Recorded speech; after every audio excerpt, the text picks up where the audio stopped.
Spring, 1947, a small town in rural America on the edge of rolling farmland. The fields were newly tilled, the bricks of the town hall freshly whitewashed, but the air carried the heavy hush of those who had waited too long. The war was over. Victory had returned, but victory did not bring celebration. It brought absence. It brought the weight of silenced rooms, unspoken farewells, and the steady rhythm of lost hope. Among the men coming back home was Thomas Whitley, age 38, former army medic.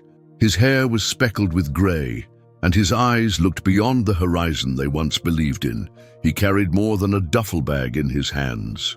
In his coat pocket was a yellowed letter, always folded at the same crease, written in the Normandy trenches by his friend Samuel Price, who never lived to deliver it himself. That letter was addressed to Eleanor, Samuel's fiancée. It contained the last words he entrusted to Thomas with trembling urgency, moments before he died. Samuel had been more than a comrade. He was a younger brother in the mud and chaos, someone who laughed in the trenches at midnight amid the fire. He had written of hope, of longing, of love in his final hours, despite the shelling that shook the chapel. His last face was calm, his hand still clenched in mine. And that letter remained. Thomas did not return immediately after the war. He stayed in Europe, helping as a medic, carrying the letter close to his chest through bombed-out villages and refugee lines. He saw ruins nearly everywhere, people living with grief, waiting for answers, waiting for letters that would never come. In them he saw Eleanor, waiting back home in America. He carried her name on his lips during quiet nights, wondering when or if he would dare to deliver what he bore. Now he came home, not to reclaim the life he once had. That life was gone. He came back to fulfill a promise, to deliver words Samuel could no longer speak, to close a chapter that had stayed open for too long. The town looked familiar. White clapboard houses, the water tower by the tracks, the old general store, but the faces were older, lined, careful. Smiles were timid. Conversations were whispers. Everyone wore the memory of absence in their posture. Thomas asked himself, is Eleanor still here? Did she find a new life, a new love, a new reason to fill the empty spaces? Or has she learned to breathe in the silence Samuel left behind, to move forward despite the unanswered promise? He wasn't sure. He knew one thing. He needed to find her. In his coat, the letter warmed against his chest, like a heartbeat under fabric. He felt its weight and wondered if he was intruding or arriving at the exact moment he was meant to. That single sheet of paper, with faded ink and stained edges, held in its folds hope and grief both. It could be a bridge or a burden. Only two lives were at stake, Samuel's memory and Eleanor's peace. Thomas alone would decide what to do with it. If this story touches your heart as it did mine writing it, please give us a thumbs up and subscribe. It helps us continue sharing powerful human stories that move and surprise. And now, get ready, because what comes next may change everything. The train rolled into the station just before dawn, its whistle thin and hesitant over the tracks. Thomas Whitley stepped onto the wooden platform, the boards creaking beneath his boots. The air smelled faintly of coal smoke and damp earth, a scent almost forgotten that carried him back decades. In his chest pounded a letter-shaped ache. The yellowed envelope pressed flat in his coat, his breath making inside of it a quiet rhythm. The town seemed paused. Lanterns still lit near the general store, the flag above the courthouse hanging limp, and not a soul stirring yet on the main street that curved toward farmland. Everything looked familiar. Painted porches fading in the morning light, the old chapel with its steeple perched like a sentinel, but Thomas felt every face within those houses had changed. At 38, his body carried the imprint of years abroad. He wore his hair a bit longer than before, the strands shot through with silver. His eyes, once eager and clear, now held the distance of someone who had seen too many dawns in ruined places. He adjusted the letter in his pocket, careful not to crumple the edges. That single sheet of paper was heavier than any duffel bag he had carried overseas. Samuel Price had written it in the middle of a battlefield, every word scrawled with urgency and sorrow. It was addressed to Eleanor Peters, a young woman in the next county, long left waiting. Now Thomas had come to keep a promise made under fire. He moved through the silent streets as daylight crept over the rooftops, each step echoing in the hush. Store windows reflected dusty displays, stale bread loaves and jars of syrup, all waiting behind glass as though expecting no visitors. He remembered trading jokes with the butcher's son during boyhood summers, the smell of hay from old barns and laughter drifting across fields. But now there was none of that, only the quiet hum of empty streets. He passed by the general store and caught a reflection in the window, a tired, haunted version of himself. Stopping at a crossroads, he took in the view. Picket fences in need of paint, neat gardens with roses just beginning to bloom, and children's swings swaying in the breeze without any children playing. He asked himself, is Eleanor here? Maybe she moved on, married, built a life that did not include a man from the war? Or perhaps she stayed, still waiting, still holding out hope. Either way, he had no right to assume. He only had to deliver what was given to him. He paused at the edge of the park near the town square. In the center, the war memorial stood, a simple granite stone engraved with names of young men who never returned. Samuel's name was among them. Thomas laid a fingertip lightly on the engraving, his heart tightening. Then he withdrew and walked on, each step steady, though his breath shook. He needed to find Eleanor. Not the ideal she once was on her wedding day, but the woman shaped by grief and endurance. He found her eventually in the small market at the corner of Elm and Main Street. She stood at the counter, selecting vegetables, her posture steady even as her hands trembled slightly with the weight of an onion or tomato. Her hair was pinned back with quiet purpose. Her dress plain, but clean. He recognized the bend of her neck, the slope of her shoulder, exactly as Samuel described in his letters. Courageous, quiet, unwavering. His breath caught, his mind stilled. He didn't dare move. Instead, he stood a few aisles away, watching her quietly. Children laughed near the checkout, and an elderly man hobbled by with a cane. All of it seemed so ordinary, and yet Thomas felt it all beyond reach, as if she existed in a world where he didn't belong until he fulfilled what he carried. He thought of Samuel's description. Her eyes hold hope even when she smiles without you. Now he felt the weight of that hope in the stillness of her form. He didn't approach. He only watched until she turned away, paying for groceries and stepping outside into sunlight. The light glinted softly on her shoulders. He followed at a respectful distance, weaving his way down sidewalks draped in ivy and climbing roses. Birds chirped. A dog barked. Life persisted in increments. He came at last to her home, a small weatherboard house with a wraparound porch, a swing set rusting in the yard. A pair of children's boots sat by the door. A hose coiled neatly near the steps. Thomas drew a steadying breath. He did not knock immediately.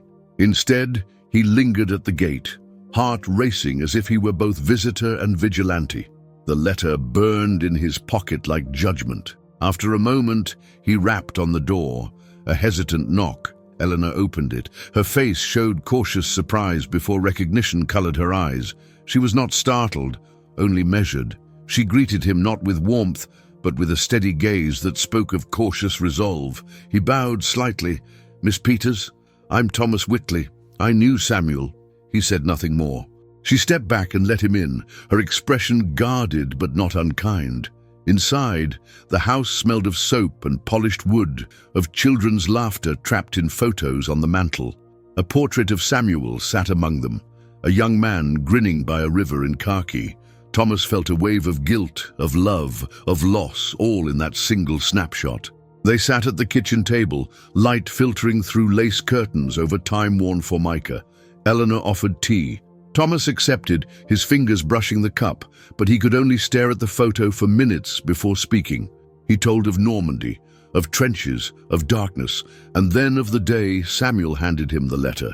He recited the letter's last words, Promises, love, regret. Eleanor listened, eyes flickering with tears tight against controlled restraint. She spoke then of writing letters in return, words never sent, lines she memorized out of devotion and pain. She spoke of trying to live, to grow up, to become both mother and father to a boy who carried his father's name. Thomas felt the ache of his delay, the shame of silence, but also a quiet bond forming through shared grief. He had no right to expect forgiveness. He only wished to deliver what had been entrusted to him. When the tea cooled, he reached for the envelope in his pocket. Eleanor looked up. Their eyes met. She nodded just slightly. Thomas handed her the letter. She accepted it with trembling hands and opened it. The creased paper whispered as it unfolded. Words flowed from Samuel's hand into Eleanor's gaze. She read slowly. The words said what he no longer could. She did not cry aloud. Instead, she folded the letter and pressed it to her heart. "Now I can say goodbye," she whispered. Thomas rose quietly. No more stories remained unsaid. In the silence that followed, they shared a moment that closed an old wound and began something fragile but true. Eleanor offered a soft nod of gratitude. Thomas stepped back, let the door close gently behind him. Outside in the quiet street, the weight had lifted. The letter had done its work. He turned away from the house and walked steadily back down the road to where the flag above the courthouse flapped in a fresh breeze. The town had changed, but a measure of healing had begun, and he carried with him lighter steps, as though his own promise had found its home. Thomas's mind drifted back to Normandy, summer of 1944, a place where memory felt like an unending tunnel. He remembered the smell of wet earth, the shock of artillery echoing through hollow towns, the muddy fields that swallowed boots. He saw Samuel and himself seeking shelter in a shattered chapel, its stained glass windows blasted, roof open to sky. The wind rattled the rafters, and in pale dawn light, Samuel pulled out a small, ragged envelope and began to write. Each stroke of his pencil was determined, carried on sorrow and urgency. Around them lay ruin and ruin's echo. Overhead, planes droned. Samuel wrote to Eleanor about his love, his regret, a promise that if he did not return, she must know he had tried. He sealed the envelope, handed it to Thomas, voice raspy, and then quiet. A shell struck close moments later. The chapel trembled. The ground heaved. When Thomas opened his eyes, Samuel lay still, the folded paper still in his grip. For Thomas, Normandy had become years of roads between destroyed villages, refugee convoys, nights in field hospitals. He carried that letter everywhere. In Midwestern America of 1947, the GI Bill offered veterans tuition, low-cost home loans, unemployment compensation, a lifeline for millions. But for Thomas, the only relief came in silent nights, reading the yellowed paper, remembering the promise. In the towns where he helped wounded soldiers adjust, he knew GI Bill classrooms echoed with ambition and with restlessness. Many sought colleges, farms, new businesses. Houses cropped up in suburbs like Levittown. Small, uniform, yet symbols of hope and renewal, blocks of picket fences and modern kitchens, enabling veterans to build a new life. Yet he felt apart. He carried the past in his pocket, unspoken. In England and France, many civilians tried to rebuild. In America, small towns began reporting civilian jobs and blacksmith shops returning to life. Veterans became plumbers, teachers, mechanics. But not all could integrate easily. Some felt estranged, their world divided between memory and expectation. Like Thomas, he had never used the GI Bill for college or home ownership. He wandered, a medic without a ward, companion to grief, but isolated from progress. On returning home, he visited young veterans at the county hall. Some attended GI Bill-funded vocational schools. Some sat unemployed, waiting for jobs. In that tension between renewal and waiting, he saw echoes of Eleanor's endurance. She, too, waited. He moved among the men, listened quietly, never spoke of his letter.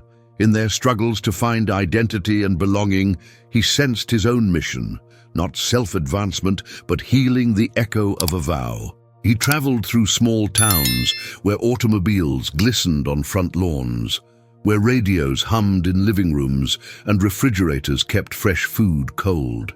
Women wore aprons, children played in yards under new brick houses, yet memory haunted beneath optimism. Veterans still failed to sleep, still paused before flags, still visited war memorials etched with names like Samuel's. That memorial in his hometown had his friend's name carved deep into granite. Thomas pressed fingertips into the letters, sent a promise underground where memory sleeps, but can rise again. He worked briefly at a county hospital, helping injured men learn to walk again. He helped some pass the GI Bill exams, obtain educational benefits to become teachers or engineers. He watched them climb step by step toward middle-class life, toward bright futures. But each time someone moved into their own new home with a mortgage backed by the Veterans Administration, he felt both pride and distance, because he carried his own burden. In Paris-bound nights or Belgian station wards, he had carried the envelope close to his heart. It represented unfinished sentences, a love paused by war, and Samuel's last breath. Now, amidst Levittown-style suburbs in the US, it felt out of place, yet necessary, like a seed dropped into freshly plowed land, waiting for rain. He reflected on the social problem films of the late 1940s. The Best Years of Our Lives, 1946, showed veterans adjusting painfully to civilian life, dealing with wounds invisible and visible. Thomas had lived that reality. Each day he saw faces that mirrored his own, men who returned changed, scared of normality, ashamed of memory, longing for acceptance. He finally realized that to close the chapter he must return to Eleanor, not in war-wounded fatigue, but in quiet resolve. He needed to deliver her the letter, and deliver it here, in this American soil where the suburbs bloomed, where the GI Bill promised renewal, but could not promise healing of the heart, unless someone honored a memory, not with fanfare, but with presence. One late afternoon, he walked past a parade, celebrating a new school funded by veteran tax credits. He watched children display flags, learned smiles. America had built a post-war society on dreams and consumption, but also on the belief that returning soldiers deserved more than just jobs. They deserved dignity. Thomas now knew that dignity depended not only on homes or jobs, but on fulfilled promises, on connecting fractured lives by delivering truth. He held the letter, still folded, still heavy. Tomorrow, he would find Eleanor. He would cross wind-whipped streets, walk past white-clapboard houses under lamppost light, knock on a door, and speak. He would offer more than words. He would return a history suspended in paper, and in doing so, he would plant the only seed worth sowing in a land trying to grow peace. The sky was bruised with the fading tones of late afternoon when Thomas stood once more at the gate of the house where Eleanor now lived, a modest, weather-worn place, flanked by quiet flower beds and shaded by an oak that had likely seen just as much time pass as either of them. And as he looked toward the porch, where a child's boots rested by the door and wind chimes tinkled softly with the breeze, he knew the moment he had both dreaded and longed for had finally arrived. He stepped up, one hand in his coat pocket, feeling the edges of the yellowed envelope that had survived rain, mud, silence, and years of waiting, and with the other hand, he knocked, not loudly, not as one demanding anything, but gently, as one returning something sacred. The door opened slowly, and Eleanor appeared in the threshold, her silhouette outlined by the warm glow of the hallway lamp behind her, casting shadows along the walls and dusting the floor in amber tones. Her eyes calm, expectant, but not surprised, as if she had always known he would come. Without a word, she moved aside to let him enter, and the familiarity of the space, the smell of wood polish, the soft tick of an old wall clock, the echo of distant laughter from another room, embraced him in a way that made his chest ache, not because it was painful, but because it was deeply, irrevocably real. She gestured to the kitchen table, where 2 mugs already sat, as if her day had made space for something she couldn't name, but had prepared for nonetheless. He sat down across from her, his hands wrapped around the cooling ceramic, and for a moment they were simply 2 people who had lived through different wars but carried the same weight. He began to speak slowly, the words forming with deliberate precision, not rehearsed but careful, as he told her about France, about the broken chapel in which Samuel had written the letter by the light of a smoking lantern, his voice hushed between the whistle of bombs and the tremble of crumbling walls, and how in those final minutes he had written to her, folded the paper with shaking fingers and handed it to Thomas with nothing more than a look that spoke of love, of surrender, of trust deeper than the trenches that surrounded them. Eleanor did not interrupt, her gaze steady, her hands resting one atop the other, her breath even, though Thomas could see the flicker behind her eyes, the way her fingers tensed ever so slightly each time he spoke Samuel's name, and when he paused, uncertain whether to go on, she leaned back in her chair and reached into a nearby drawer, returning with a small bundle of envelopes tied neatly with a ribbon, their edges yellowed and curled. She laid them on the table with quiet purpose. "I wrote to him," she said, her voice low but clear, "every week for a year after the telegram came. I knew the letters would never find him, but I had to keep speaking, as if he might still hear me." He looked down at the stack, the evidence of devotion that never asked for an answer, and felt a wave of guilt for having waited so long, not just to deliver Samuel's last words, but to acknowledge the weight of Eleanor's silence, which had never been emptiness but rather a language in itself. His hand drifted toward his coat pocket. The letter, folded and worn, waited there. He felt its texture, not just of paper, but of all the moments he had hesitated to let it go, and when his eyes met hers again, she nodded, not urging, not demanding, but opening herself to whatever came next. So he reached in, pulled it out, and set it gently before her between the 2 of them. She picked it up slowly, as if it might vanish if handled too quickly, and unfolded it with the care of someone opening a wound they thought had long healed. The silence in the room grew thick, not oppressive, but reverent, the kind of silence one reserves for cathedrals, graves, or births. As her eyes moved across the page, line by line, Thomas watched not her tears, for there were none, but the soft shift in her breathing, the way her lips parted slightly at certain phrases, and the faint furrow of her brow as she absorbed the truth of what Samuel had tried so hard to say. When she finished, she folded the letter again, not tightly but lovingly, and held it to her chest with both hands, pressing it to her heart like a memory returned to its rightful place. She looked up at Thomas and spoke barely above a whisper, her voice trembling not with sorrow, but with release. "I knew he loved me," she said, "but I never knew how much until now." He didn't respond, because no words were necessary. Everything that needed to be said had already been written, read, and held. They sat there for a while, 2 people bound by a letter and a promise. The air between them filled not with what was lost, but with what had finally been found. She stood and walked to the counter, refilling both their mugs. When she returned, she placed his before him with a small, tired smile, one not of joy but of peace. "I named him William," she said, glancing toward the hallway where small footsteps now echoed. "I thought Samuel would have liked that." Thomas looked toward the sound, and though he had no words for the ache that gripped him, he smiled, the kind of smile that carried gratitude too deep for speech. When he finally stood to leave, Eleanor walked him to the door. The night air was cool, the stars just beginning to prick through the darkness, and as he stepped down the porch steps, she called softly behind him, "Thank you, Thomas, for bringing him home." He turned once, nodded, and with a breath that felt more like a prayer than anything he'd ever spoken aloud, he made his way down the quiet road, not away from something, but toward whatever came next, knowing that for the first time in years, he was no longer carrying someone else's story, but honoring it. The next few days passed in quiet intervals, like the slow rhythm of breath after long-held tension. Thomas did not return to Eleanor's house, nor did he feel the need to.